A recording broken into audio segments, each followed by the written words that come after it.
આપણે નાની નાની ચણિયા બોરની બોરડીઓ એ પ્લાસ્ટિકના જબલા પહેરી પહેરીને રોડની બે બાજુ આવતા જતા વાહનોને આમ હાથ હલાવતી. બોરડીઓ કેવી ભૂંડી લાગે, પ્લાસ્ટિકની હાડીઓ પહેરીને.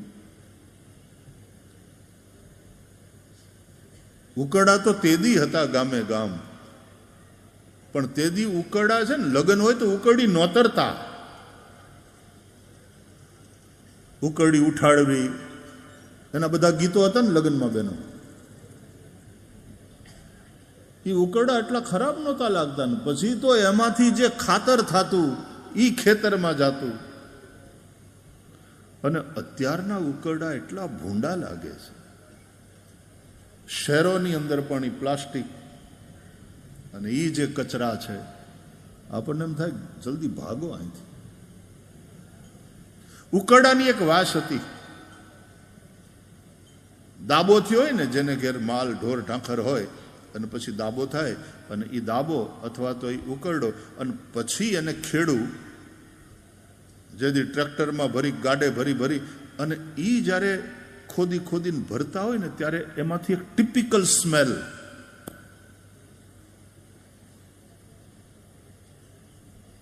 પણ એ મનને ન ગમે એવી નહોતી. કુંભારનો નિભાડો હોય ને ત્યાં એક ટિપિકલ સ્મેલ હોય. હાવ સાચું કહેજો, કુંભારના નિંભાડાની વાસ તમે છેલ્લે ક્યારે લીધેલી?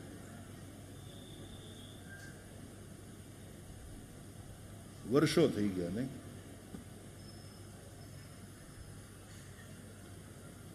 હું ઘણાને પૂછું, તમે છેલ્લે દોટ ક્યારે મૂકેલી યાદ છે? છેલ્લે દોટ મૂકી હોય વર્ષો વીતી ગયા હોય. ઉઘાડે પગે હાલવાનું ઓછું થઈ ગયું. તમે તો હજી સારું છે, અહીંયા શહેરની અંદર લોકો ઘરની અંદર સ્લીપર પહેરીને ફરે છે. ડોક્ટર પાછા કહે છે, કારણ કે આપણે એવી ફર્શ બનાવી, એવી લાદીઓ આરસની નખાવી. અને અહીં ગાર્યું હતી, ગાર કરતા હતા બેન.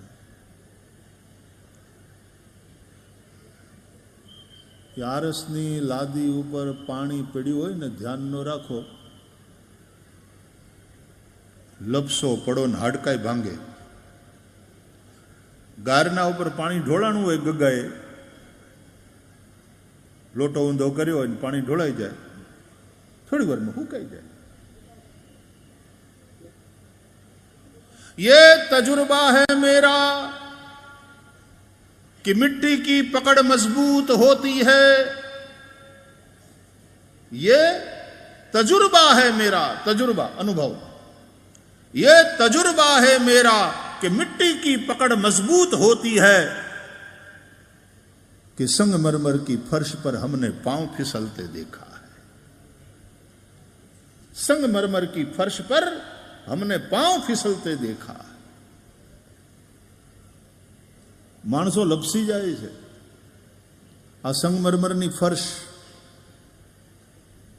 આ આરસની લાદી, અત્યારે આ વિટ્રીફાઈડ, આ પણ હાડકા ભાંગે. જો ધ્યાન ન રાખો તો હાડકા ભાંગે. મિટ્ટી કી પકડ મજબૂત હોતી है. ઉગાડા પગે જમીન ઉપર આંટા મારવા એ સ્વાસ્થ્ય માટે બહુ સારું છે. થોડોક તડકો શરીર ઉપર લેવો એ સ્વાસ્થ્ય માટે બહુ સારું છે. નહીં તો વિટામિન ડી ની ડેફિશિયન્સી આવે. પૈસા થવા માંડે એમ આપણે વધારે ને વધારે અકુદરતી જીવન જીવતા થયા છે. હાવ સાચું કહેજો, યાદ કરો તમે છેલ્લે તમે વેતી નદીમાં ક્યારે નાહ્યા હતા? આ કેટલાક પ્રશ્નો એટલા માટે કરું છું કે આપણે ક્યાંના ક્યાં નીકળી ગયા છીએ મારા બાપ. થોડોક તામ પાછું વળીને જુઓ,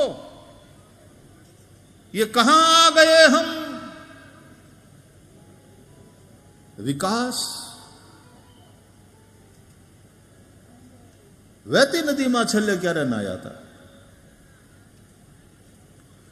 મુંબઈવાળા તો 250 કરોડ રૂપિયા ખર્ચીને 14મો માળ આખો રાખે કે આખો 14મો માળ આપણો છે. 5,500 સ્ક્વેર ફીટનો આ ફ્લેટ છે, પણ 250 કરોડ રૂપિયા એના માટે ખર્ચ્યા પછી એની નીચે 13 જણા ને એની ઉપર 2, એ તો વચ્ચે લટકતો જ હોય. એની પાસે એનું પોતાનું ફળિયું નહીં, એની પાસે પોતાનું આકાશ નહીં. જ્યારે ગામડાનો મેપો હોય, એ ભલે ઝૂંપડામાં રહેતો હોય, પણ રાતે ઝૂંપડાની બહાર ખાટલો ઢાળીને ખુલ્લા આસમાનની નીચે સૂઈ જાય તો એની પાસે એનું ફળિયું છે, એની પાસે એનું આસમાન છે, એનું આકાશ છે. એ આકાશના ટમટમતા તારાને ગણતો ગણતો ગોદડું ઓઢીને સૂઈ જાય. અને હવાર પડતા ટાઈડ પડે, ગોદડું ઓઢીને સૂતો હોય, હવારે મેપો જાગે તો એની હારે ઓલો મોતિયો કૂતરોય નીકળે ગોદડામાંથી, હંપીને સૂતા હોય. બોલો, કૂતરાને ટાઈડ વાતી હોય ને, એ કઈ ઘૂસી ગયો હોય ખબર ન પડે. તો ધરતી ઉપર ઉઘાડા પગે આંટા મારવા, બગડી જાય પગ, ગંદા થાય. જેના પગ ગંદા ન થાય, જેના હાથ ગંદા ન થાય, જેના કપડાં ગંદા ન થાય, એનું ધ્યાન રાખનારાના ઘણીવાર મન એટલા બધા ગંદા થઈ જાય છે ખબરેય નથી પડતી. એ તરફ ધ્યાને નથી જતું કે મન કેટલા ગંદા થઈ ગયા. અને પછી એવા ગંદા મન ગંદા, પછી એના ધંધા જોજો, એવા ખોટા કામ કરે. પછી વાત સત્તાની હોય, વાત ધંધાની હોય, વ્યવસાયની, જે તે ક્ષેત્રમાં જ્યાં પણ હોય ત્યાં ધંધા પછી ગંદા. ગામડું ભોળું હતું, ભણેલા બહુ નહોતા, પણ એ ભોળા હતા.